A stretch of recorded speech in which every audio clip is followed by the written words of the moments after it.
So we just got some pretty exciting news. The devs finally announced 2-star co-op dungeons are coming November the 21st. This will bring a new dimensional contract token, meaning our 1-star dimension tokens will be unaffected, which means we'll get more dungeon runs per day, and you don't actually need to worry about saving them for when these actually release. Additionally, there will be a new set of dimensional soul shards, but that also means you won't be able to use the older dimension currency to craft the new gear that we can obtain.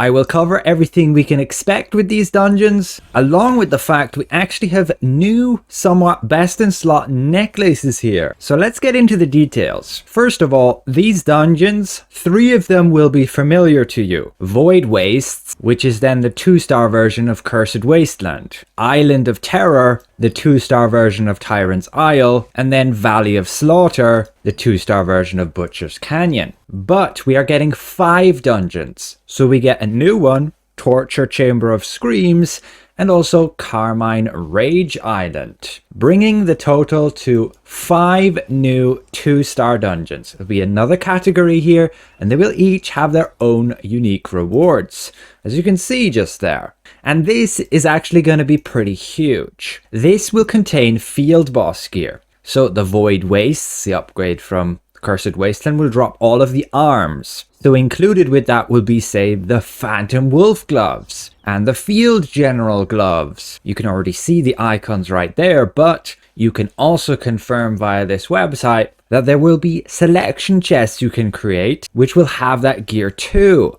So this 2-star Cursed Wasteland's going to have the arms. The new Tyrant's Isle is going to have the chest pieces. The new Butcher's Canyon is going to have the head pieces, with then the Torture of Screams, the new dungeon, having the leg pieces, and Carmine Rage Island, the boots. All of which again give a new dimension contract token, which you can spend to obtain these chests to get guaranteed selection of what specific reward you want. So exactly like we already have with the Streak Breaker system, where you spend like 80 for a selection chest. Now supposedly you'll only need 30 for a selection chest. However, you will only be able to run these dungeons like twice per day, because you need 450 tokens to open the chest, and we only get 900 per day. But again, that's not fully confirmed. We are getting a new contract token, which is unique to what Korea has, so we aren't fully sure the exact limit. It could be the exact same trend, 900 per day, and each dungeon costs us 450. Additionally, we don't know what's going to happen with the battle pass. Is this going to work for the next level of dimension tokens and both at once, or what's the story?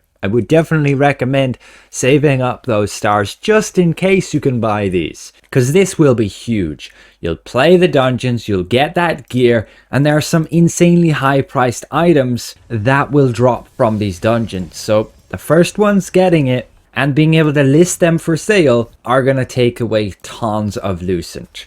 Of course, you generally will be just posting the lithograph versions, a little bit cheaper, but still, that's a ton of Lucent to be earned. And it's going to be like that for at least the first few weeks, as people still need that field boss gear to max out their sets. So yeah, this is pretty exciting, and especially looking forward to that.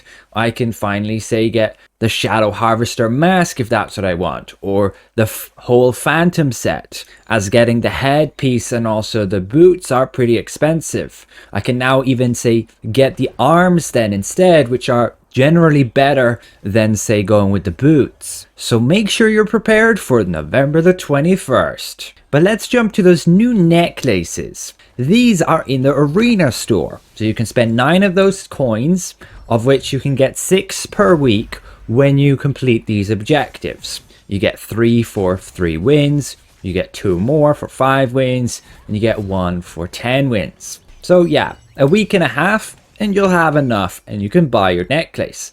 And some of these can be best in slot. We can look at the Necklace of Cold Strength, and this at max is going to have 4 strength, nearly 500 max health, 80 extra hit chance, and then actually very good traits with 600 max health, 80 skill damage boost, and 6% buff duration as the general ones you want to go for. meaning this is super good for PvP to give that health and that hit chance. But you could also go with, say, Dexterity. Not as good for PvP because it lacks the hit point trait. You can get mana instead, but good for PvE when you're stacking Dexterity and critical hit chance.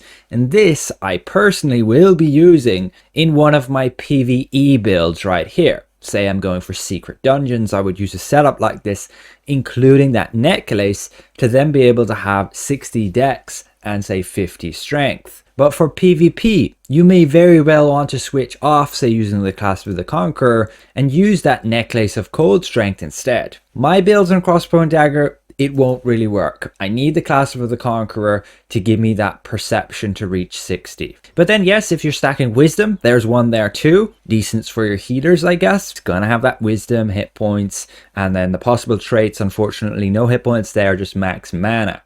And finally the perception one, which can be pretty useful with having 4 of that stat with max health and even the max health trait. So some very, very good options here, particularly if you don't have the Clasp of the Conqueror. A lot of builds may very well go with the Necklace of Cold Strength for PvP. So just be aware it's available here. All you need to do is like 2 weeks of arena and you can get it. Versus the Clasp of the Conqueror, you have to get like 40 Abyss currency and you could buy it just there. So one last thing I wanted to show you, we actually have a new morph that we don't really know where it's coming from, the Iron Hound. This one actually looks super awesome. Again, you can see the animation of it just there, but we have no clue where it's coming from. It will give 15 growth points, which means it most likely won't be from the store.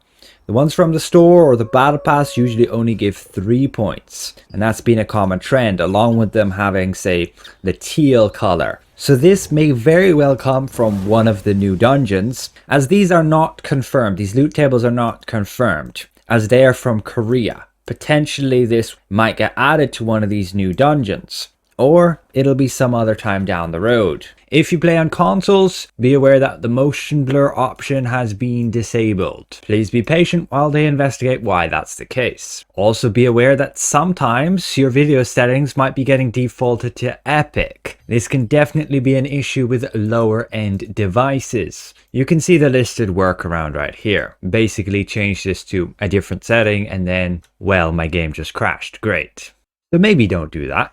But that's about it. Again, awesome to see the 2-star co-op dungeons have been confirmed to launch on November the 21st. You will of course ideally want to have a stockpile of trade extraction stones and ink for lithographs, and you'll undoubtedly be able to make thousands of lucent.